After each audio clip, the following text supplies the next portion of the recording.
হেদায়েত খুব ভয়ঙ্কর একটা জিনিস। আল্লাহ যাকে হেদায়েত দেয় তার জীবন আমূল পরিবর্তন হয়ে যায়। অনেক খারাপ সময় থেকে, অনেক বিপরীত সময় থেকে তাকে হেদায়েতের পথে নিয়ে আসে।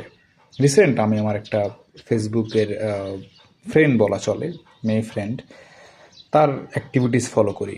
সে নিজে একজন ক্রিকেটার ছিল, অ্যান্ড তারপর থেকে সে একজন জিম ট্রেনার ছিল, লেডি জিম ট্রেনার। বুঝতেই পারতেছেন, তার চলাফেরা, পোশাক আশাক, কথাবার্তা একদম ছেলে মানুষের মতোই ছিল। তো আমি ভাবতাম যে এই মেয়েটা আসলে হেদায়েত কখনো পাবে কিনা, বা এর হেদায়েত হবে কিনা। আশ্চর্যজনকভাবে হলো, আমি গত দু একদিন আগে তার একটি পোস্ট দেখি ফেসবুকে, এবং এই বিষয়গুলো আমি অনেক আগে থেকে ঘটতেছিল। তার অনেক পোস্ট আমি ফেসবুকে দেখছিলাম, যেগুলো আসলে আমার কাছে সেভাবে আমি নজরে করি নাই। সে ইসলামিক পোস্ট দেওয়া শুরু করে, মৃত্যুকে ভয় করে বিভিন্ন পোস্ট শেয়ার করা শুরু করে। তো আমি র্যান্ডমলি ভাবছিলাম যে এরকম কিছু একটা, তেমন কিছু আসলে হয় নাই।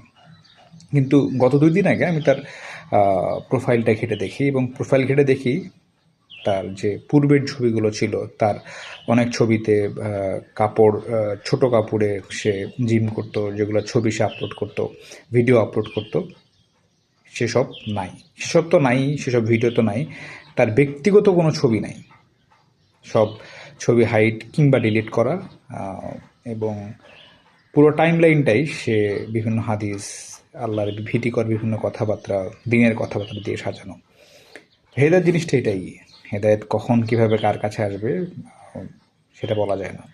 সবার কাছে হেদায়েত আসে, যে হেদায়েতটা ধরে রাখতে পারে সফল তো দেই।